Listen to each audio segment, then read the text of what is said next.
નમસ્કાર, એકવાર ફરીથી તમારા બધાનું હાર્દિક સ્વાગત છે મારી યુટ્યુબ ચેનલમાં. તો શિયાળો છે એ વજન ઘટાડવા માટેનું બેસ્ટ સિઝન છે. શિયાળામાં આસાનીથી તમે તમારું વેઇટ લૂઝ ઝડપથી કરી શકો છો, પણ અમુક જે ટેવ છે, જે તમારી ટેવો છે એ જો ધ્યાનમાં રાખો તો તમે આસાનીથી ઝડપથી વેઇટ લૂઝ કરી શકો છો વિન્ટરમાં. તો એના વિશે વાત છે કે આજે શું ધ્યાન રાખવું જોઈએ શિયાળામાં વેઇટ લૂઝ કરતી વખતે એની પ્રોસેસમાં. તો શિયાળામાં જનરલી 2 ટાઈપ્સના લોકો હોય છે. એક, જેમને શિયાળો ખૂબ જ પસંદ છે, જેમને શિયાળામાં ડાન્સિંગ, જોગિંગ, એક્સરસાઇઝ બધું કરવું ખૂબ જ પસંદ છે ને એક્ટિવ રહે છે, તો એ લોકો છે એ ઝડપથી એનું વેઇટ લૂઝ કરે છે. બીજી ટાઈપના લોકો છે એ લોકો એવા છે જેમને શિયાળો બિલકુલ પસંદ નથી, જે ઘરમાંથી બહાર નીકળવાનું પસંદ નથી કરતા, જેમને બહાર જવું ગમતું નથી, જેમને એક્સરસાઇઝ નથી ગમતી, એ લોકો વેઇટ ગેઇન કરી લે છે, એટલે વજન વધી જાય છે એમનું શિયાળામાં. તો તમે જો આ ફર્સ્ટ કેટેગરીવાળા બનવા માંગો છો તો આ વિડીયો તમારા માટે છે.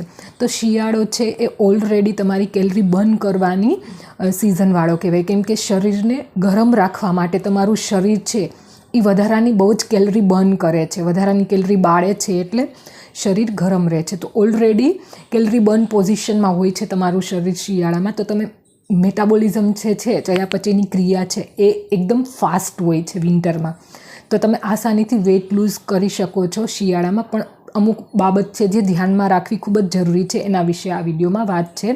તો વિડીયોની શરૂઆત કરીએ એ પહેલાં જે લોકો ચેનલમાં નવા આવેલા છે, ફર્સ્ટ ટાઈમ આવેલા છે અને ચેનલ સબસ્ક્રાઈબ નથી કરી, એ ચેનલને સબસ્ક્રાઈબ જરૂરથી કરી લેજો અને બાજુમાં જે બેલનો આઇકન છે એ પણ પ્રેસ કરી દેજો, જેથી નવા વિડીયોની નોટિફિકેશન તમને મળતી રહે. તો વિન્ટર છે એમાં જનરલી ફર્સ્ટ ભૂલ એ કરે છે લોકો કે પાણી ઓછું પીવે છે. એનું રીઝન એક એ પણ છે, લોકોને તરસ ખૂબ જ ઓછી લાગે છે વિન્ટરની સિઝનમાં, એટલે પાણી ઓછું લે છે. અને એ એક ભૂલ છે કે પાણી શિયાળામાં પણ એટલું જ જરૂર છે, કેમ કે હ્યુમન બોડી, આપણું જે શરીર છે એ 60 to 65% જેટલું પાણીથી બનેલું છે. તો સિઝન કોઈ પણ હોય, પણ પાણીની જરૂરત એટલી જ પડે છે જેટલી બીજી કોઈ સિઝનમાં પડે છે, સમરમાં પડે છે, ઉનાળામાં કે ચોમાસામાં, એટલી જ વિન્ટરમાં પણ શરીરને યુરિનેશન છે, રેસ્પિરેશન છે, બધું એકદમ એ જ હોય છે. જે યુરેટ્સ નીકળે છે યુરિનમાંથી, રેસ્પિરેશન, પરસેવો થાય છે, એ બધું નોર્મલ હોય છે. તો પાણીની જરૂરિયાત પણ એટલી જ પડે છે. અને જો તમે ઓછું પાણી લો છો વિન્ટરમાં તો તમારું ડાયજેશન છે એ વીક થઈ જાય છે, કેમ કે પાચન માટે પાણી ખૂબ જ જરૂરી છે. જો તમે પાણી ઓછું લેશો તો ડાયજેશન વીક થશે અને વેઇટ લોસની પ્રોસેસ છે એમાં અવરોધ આવી જશે, કેમ કે વેઇટ લૂઝ કરવા માટે ડાયજેશન, મેટાબોલિઝમ તમારું એકદમ પ્રોપર હોવું ખૂબ જ જરૂરી છે, તો જ તમે વેઇટ લૂઝ ઝડપથી કરી શકશો. તો મેઇન ભૂલ આ કરે છે લોકો, પાણી ખૂબ જ ઓછું પીવે છે અને ડિહાઇડ્રેટ રહે છે એમનું બોડી, એટલે સ્કિન એકદમ વૃક્ષ થઈ જાય છે અને ડાયજેશનની પ્રોબ્લેમ થાય છે બધી. તો એક મેઇન આ વાત ધ્યાનમાં રાખવાની છે. બીજું, તમે શિયાળામાં તો તમે સવારનો જે બ્રેકફાસ્ટ ટાઈમ હોય છે એની પહેલાં તમે શિયાળામાં તમારી શરૂઆત મોર્નિંગ કોઈ પણ ડિટોક્સ વોટરથી કરી શકો છો. આગળના વિડીયોમાં મેં વાત કરી હતી, કોઈ પણ ડિટોક્સ વોટર, અજવાઈન વોટર છે, અજમાનું પાણી છે, જીરાનું પાણી છે, વરિયાળી પાણી છે, અથવા તો પ્લેન વોટર, થોડું ગરમ હુંફાળું કરીને જો તમારી સવારની જે શરૂઆત છે એ કરશો તો તમારી વેઇટ લૂઝ કરવાની જે પ્રોસેસ છે એ ખૂબ જ ફાસ્ટ થઈ જશે.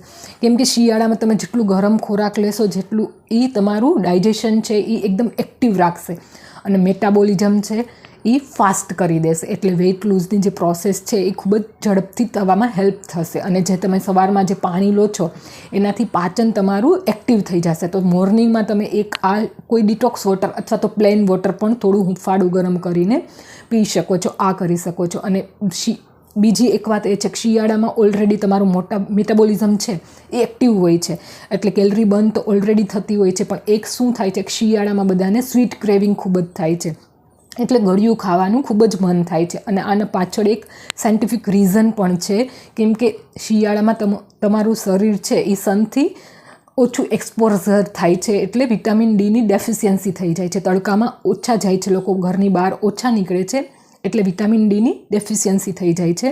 તો જ્યારે વિટામિન ડીની ડેફિશિયન્સી થાય છે શરીરમાં, ત્યારે શું થાય, જે સેરોટોનિન હોર્મોન છે, જેને હેપી હોર્મોન કહેવામાં આવે છે, જે ખુશ રાખવા માટેનો હોર્મોન છે, એ શરીરમાં સેક્રેટ ઓછો થાય છે. તો શું થાય છે, તમે થોડા ડિપ્રેસ જેવા રહો છો, લેઝી રહો છો, કંઈ કામ કરવાની ઈચ્છા નથી થતી, અને ડેફિશિયન્સીના લીધે તમારી પાચન શક્તિ, વિટામિન ડીની જે ડેફિશિયન્સી થશે એના લીધે પાચન શક્તિ મંદ થઈ જશે.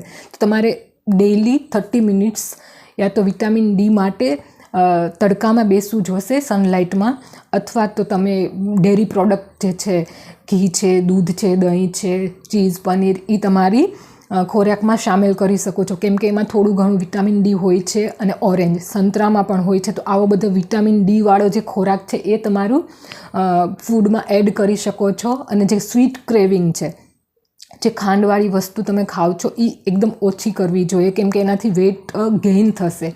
શુગર છે એની બદલે તમે શું ક્રેવિંગને સંતોષવા માટે તમે જે ગોળમાંથી બનેલી વસ્તુ છે, ચીક્કી છે, કંઈ પણ છે એ ખાઈ શકો છો, અથવા તો જે ખજૂર છે કે એમાંથી જે બનેલી છે એ તમારી સ્વીટ ક્રેવિંગને સંતોષવા માટે ખાઈ શકો છો. કેમ કે આ ખજૂર છે, ગોળ છે, એનો ગ્લાયસેમિક ઇન્ડેક્સ છે, એટલે ગ્લુકોઝનું જે લેવલ છે એ ઓછું હોય છે. એટલે તમારું સ્વીટ ક્રેવિંગ તો સંતોષાઈ જશે, પણ ફેટ નહીં બને, કેમ કે એમાં શુગર ઓછી હશે. એટલે તો એક આ ધ્યાનમાં રાખવા જેવી બાબત છે જે શિયાળા માટે.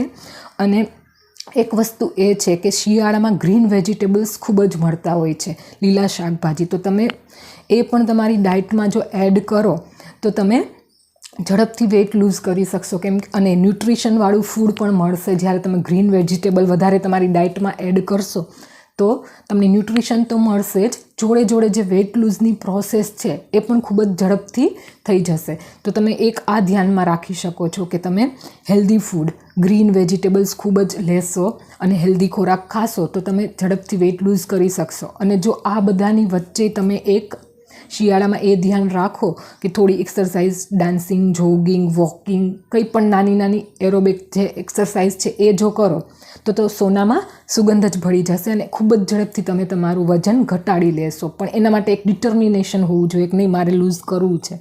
અને આ બધી જે ટિપ્સ છે એ જો તમે ફોલો કરશો તો તમે આસાનીથી તમારું વેઇટ લૂઝ કરી લેશો. તો આ થઈ ગઈ વિડીયોની વાત. આશા રાખું છું તમને ઉપયોગી થયો હશે ને થોડી હેલ્પ મળી હશે. જો સારો લાગ્યો છે તો લાઇક જરૂરથી કરજો, અને જો સારો લાગ્યો છે તો કોમેન્ટમાં કહેજો કેવો લાગ્યો છે. અને જો ઉપયોગી થયો હોય તો ફ્રેન્ડ્સ ગ્રુપમાં શેર જરૂરથી કરજો. અને જો ચેનલ સબસ્ક્રાઈબ નથી કરી તો ચેનલને સબસ્ક્રાઈબ જરૂરથી કરી લેજો. Thank you.